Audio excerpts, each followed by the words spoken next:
Well, look at that. It is Thrive O'Clock somewhere. Can you cut out the Southern accent? I thought that was British. Oh, I wish. I wish. My name is Stephen Farrell, your host, and this is Michelle Anderson. Good morning. This is our first podcast. I'm excited about for it. Thrive. Yes. Are you excited? I am very excited. I'm excited to share some just helpful tips and useful information for people that might be listening. Yeah, and you've been in the industry since 1999. Yes. Right before don't Y2K. Age me. But all that to say that you were very knowledgeable in senior living. Yes, I've been doing this a long time. Yeah, I'm the Chief Storyteller, by the way. I do all the videos, but you are actually someone who knows this industry. Yeah. I've been in a while. Yeah. And I've seen it change over the years. It has really, when I came into this industry, I really didn't know much about senior living other than a great grandparent who had lived in a community at one point. And I've really been, it became a calling, a real passion of mine to serve the older adults. And now I've had the pleasure of seeing it really evolve over 23 years into what it is today and where I think it will continue to go in the future. Yeah, so speaking about the future and say someone who's watching this, like when to consider senior living. I think that's the topic today, and that's a lot to unpack, but I'm so glad I have you here. Yeah. This started off as doing a blog and a video blog, and we thought there's just so much rich information that's probably a better way to do a podcast. Yeah. Like Absolutely. Get the expert here to disseminate the information for us. So starting from that perspective, where should we start off? So, when you think about when to consider senior living, it's different for everyone. It is so vastly different because everybody's life story is different and unique to them and their situations. Ideally, people would consider senior living when they're doing their retirement planning, when they're in their 50s and they're purchasing a long-term care policy to help pay for senior living. You think about sort of the natural course that a lot of people take in life, kind of the vast majority of people go through phases as they're young adults and into adulthood where maybe they want to purchase a home. And they purchase a home, maybe a starter home, and then they want to go into maybe that dream home of theirs or the home that they raise their family in. And then one day they may want to downsize. My husband and I downsized just a couple of years ago when our youngest daughter went off to college. We downsized, so it was like the next progression. Yeah, or right size, as they say. Right size, that's right. Industry word. That's right. My husband says we did not downsize; we changed sizes, and it was not by much. But it's kind of this natural progression. But a lot of people stop at that right sizing home or that downsized home or their retirement home, and they think of their last house. And a lot of people kind of stop planning there, and they don't plan, and they may even plan for retirement, and retirement to them means travel and leisure. My mom and her husband just got back from an amazing nearly 3-week trip to Amsterdam and Italy, and they are living out their retirement. But what happens in another 10 years when maybe they're not able to do those things anymore, still vibrant, still wanting an active life? And how old are they? 70. 70. Yeah, so that young, but retired. So would you say that conversation, or you start thinking about that in your late 60s, early 70s, or? I think if people are planning really well for their futures, they would be having these conversations and these discussions in their 50s. Really? Wow. And purchasing long-term care policies to help pay for that phase of life, because in your 50s, you think about when you're in your early, you're starting a career maybe in your 20s, and you're planning for retirement, right? At 65, 67, whatever that age is now that people retire, that's a long way away. That's 40 years. Okay, so when you retire, you're starting that next chapter, and you may be around the 67, 68, maybe 70 age range. Well, what happens 15 years later when maybe, or 10 years later, or maybe 5 years later, when you don't necessarily want the burdens of the upkeep of the home. Yeah. Maybe you want the freedom, and you look at communities that offer an independent living lifestyle, and there's so much freedom there of somebody else maintaining the property itself, the housekeeping. There's some meals included. There's things like that. Convivium Coffee Company. Convivium Coffee, yes. Yes. Speaking of, we are here at Thrive at Montvale. Yeah. And every single person, I'd say 9 out of 10 people I meet in independent living communities, that's why they choose to move into a Thrive Senior Living community. Yeah. Is literally like, Larry, I was in a 4,000 square foot home. I can't mow the, I mean, I just don't want to. Don't want to.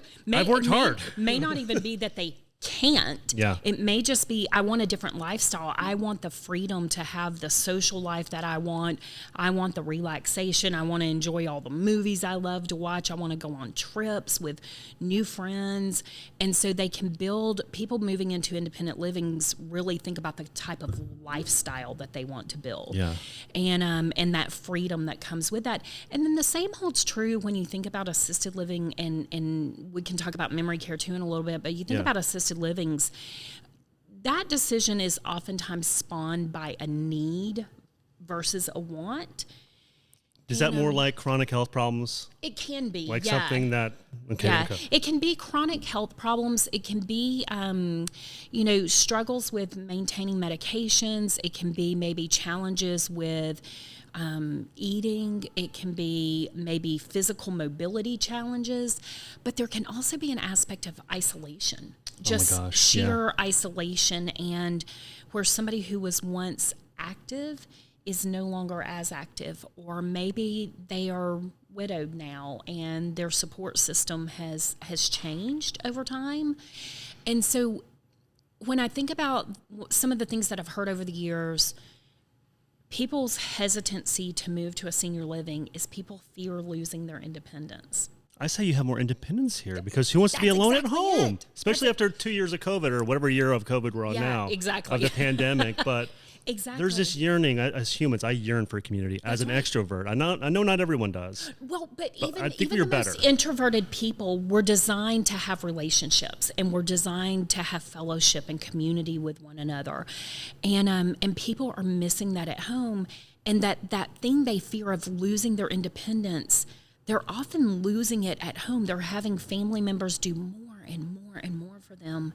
And if they would be willing to just come check out a senior living community and see what it's all about, they might find that they would actually regain some of their independence by making a move like this. So when you're talking about a senior living community like a Thrive community that has the independent, assisted, and memory care, their focus is on the overall wellness of the older adult living with us. And so you think about what are some services that are provided in assisted living, because we were talking about some of the health challenges that may drive someone to choose to move into an assisted living community.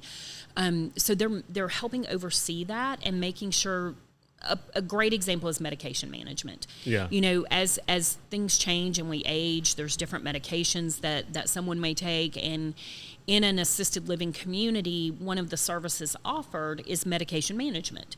And so the health and wellness director works with a partnered pharmacy to make sure that all the refills are done, that the medications are packaged properly, and that then our care team, which usually involves like CNAs, medication technicians, LPNs, RNs, depending on which community and the size of it, they bring the medications to the resident when it's time for them to take it.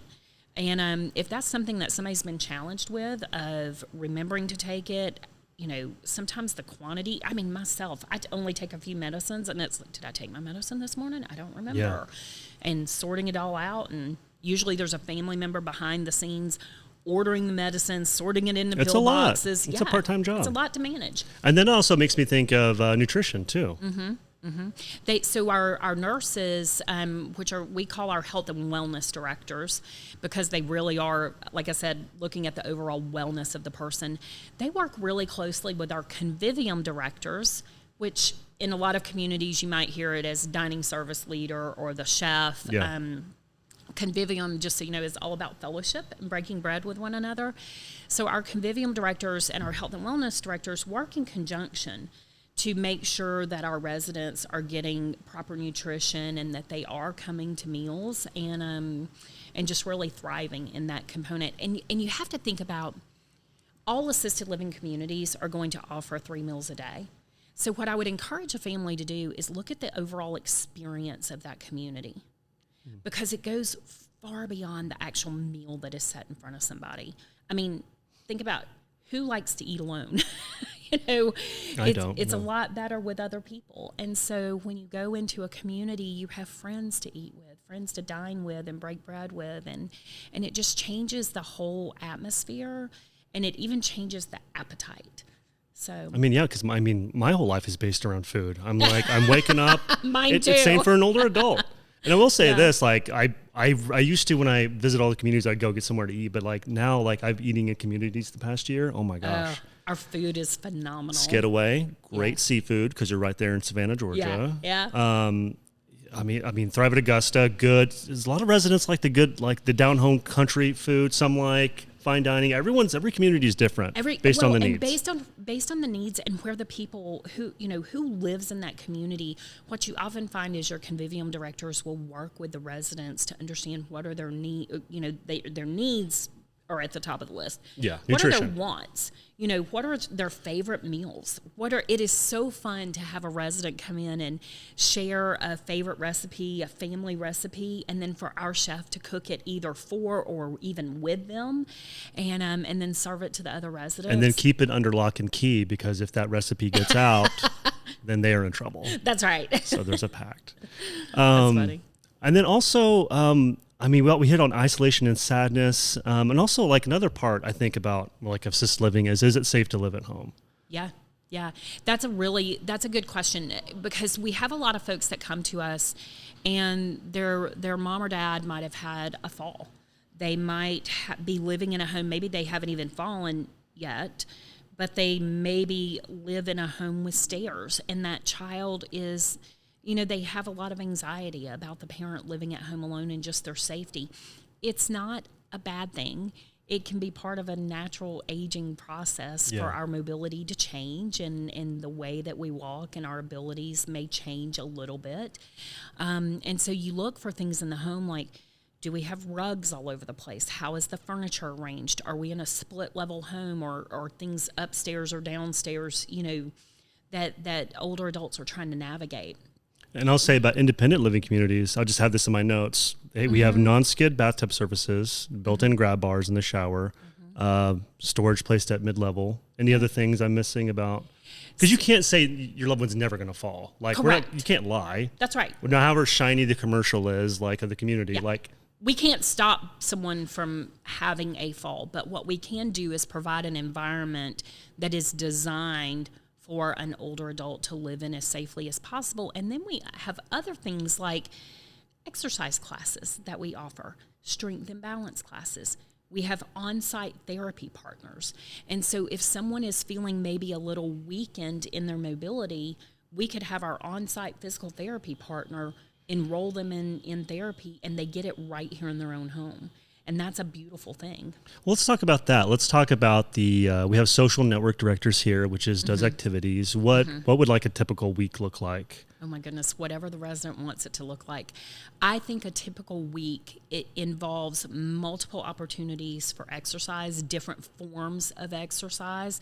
It involves opportunities for spiritual growth, educational, growing the mind, for people who enjoy arts. We here at Thrive in Montvale, we have an entire art studio that is just phenomenal and well lit, and it's just gorgeous. Here's a video. I'll overlay the video. Here it is. It's beautiful. And for the movie lover, we have cinemas, and here again at Thrive at Montvale, we have an indoor movie theater and an outdoor movie theater. I know. It's wild. And then you think about trips. Every one of our communities, and in senior living, this is very common. For people to go on outings and to go on, and they design it based on the people who live there.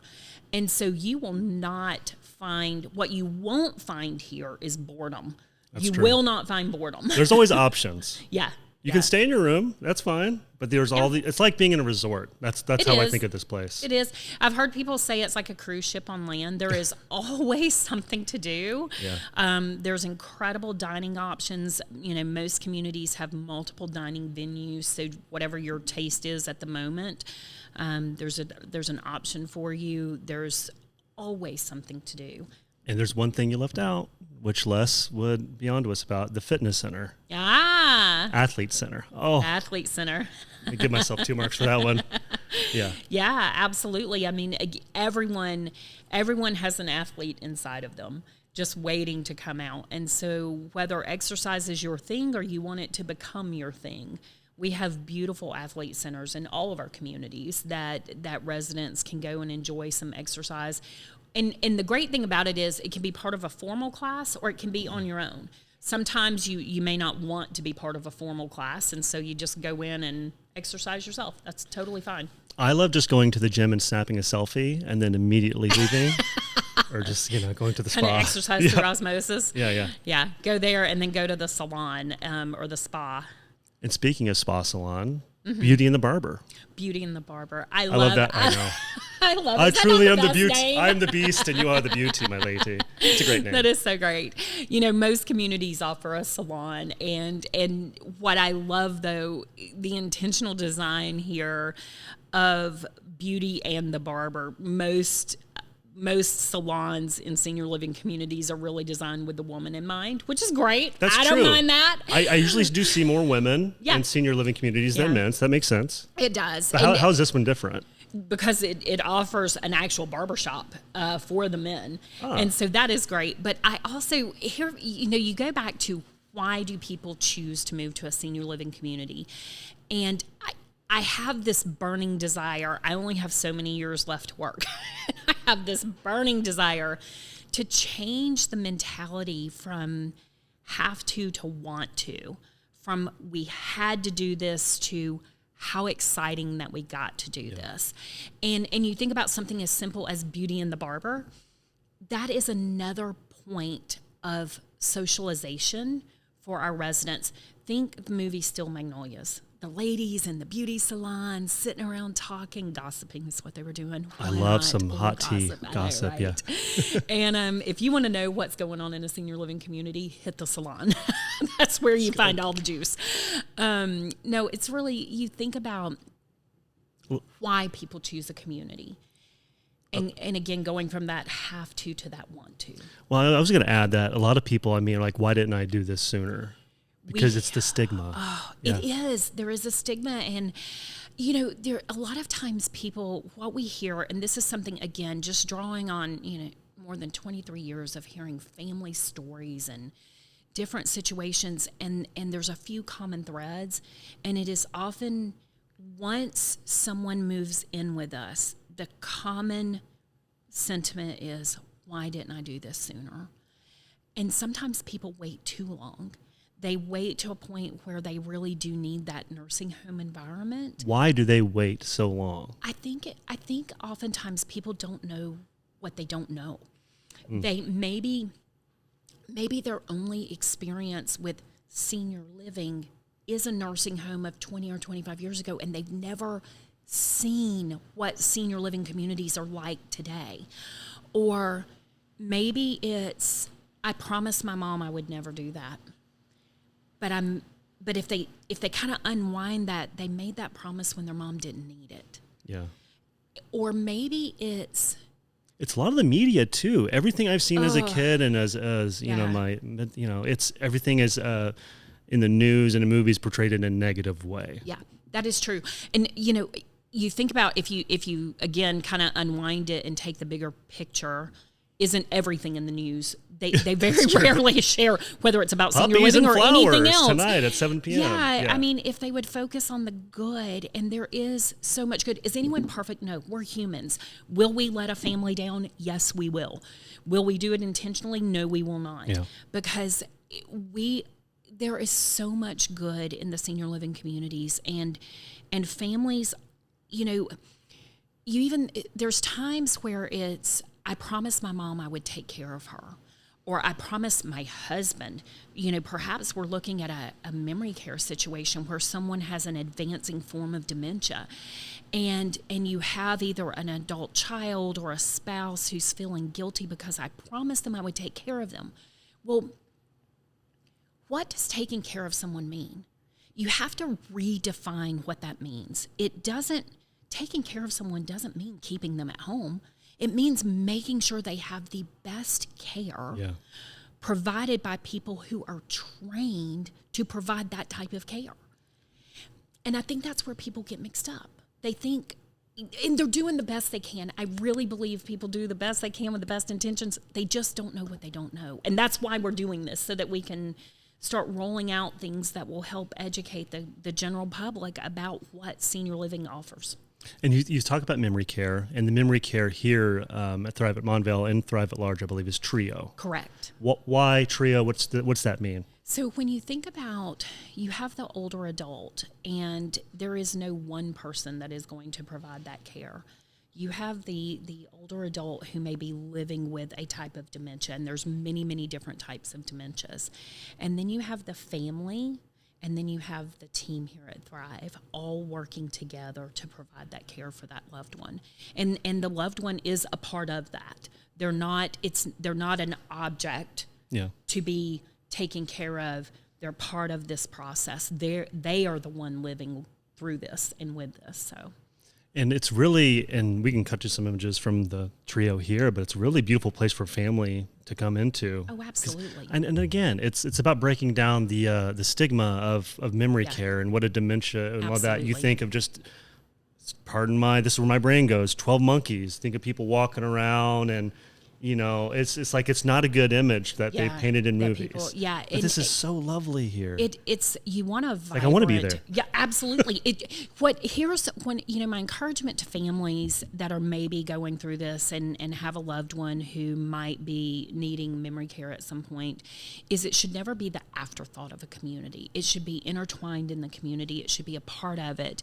And families should look for engaging, residents who are engaged. They should look for an intentional design of the community. I'm a firm believer that smaller is better, especially in the memory care communities, because... And why is that? Why mimic like a family or a home-like setting? That's exactly it. Just teeing it up for you. To give it a small house concept, to really make it, when someone is living with dementia, the more comfortable that you can make the environment, the better they are in their day-to-day life and how they adapt and adjust. And I think it also gives our team members a chance to be more engaged with them. I think it allows us to spend more time with them. And you want to see team members who sit and enjoy time with the person, not just constantly walk around checking off task list, but let's engage the human being, and let's have conversations. Let's sit in the courtyard and have a cup of tea. Let's do, whatever it is that resident wants to do, let's do it. Which leads me to another question. What are you looking for in a Thrive team member when you're looking to hire them in a TRIO-like environment, memory care-like environment? That's such a good question. A heart as big as the Grand Canyon. I want someone... At the end of the Grinch, when it grows that big? A huge heart. Somebody who is passionate about knowing people. Deep knowing? Deep knowing. Knowing the person, understanding who they are. We train. We can train on the different tasks. We do have a NIDE certification that all of our team members go through. It's the National Institute for Dementia Education. Mm-hmm. And so all of our team members are NIDE certified. And that's not just our care team. That is our dining team, our housekeeping team. Everyone gets NIDE certified because everyone's going to interact with the residents. And so when I look for a team member, I want that heart. I want somebody who highly aligns with our belief that if a person has breath in their lungs, they have purpose in their life. And I want them, we want to know that they align with that. Everything else we can figure out. We can figure out schedules and all that kind of stuff, but who are they at their core? Good answer. Would you say the same thing for assisted living and independent living? It doesn't matter what type of senior living or what role it is. That's what you want. Oh, look at that. It's 5 o'clock somewhere. It is around 10 a.m., so I would cheers you with a drink. So instead of that, we have our coffee. Here you go. Cheers. This is from Wegmans. Convivium Coffee Company here at Thrive in Montvale, opening soon. Thrive at Montvale is open. Thrive Senior Living does independent living, assisted living, and memory care. If you'd like to find out more, you can go to www.thrivesl.com, schedule a tour, give us a call, look through some videos. Absolutely. Thanks for joining us. Come experience it. Yeah. Until next time.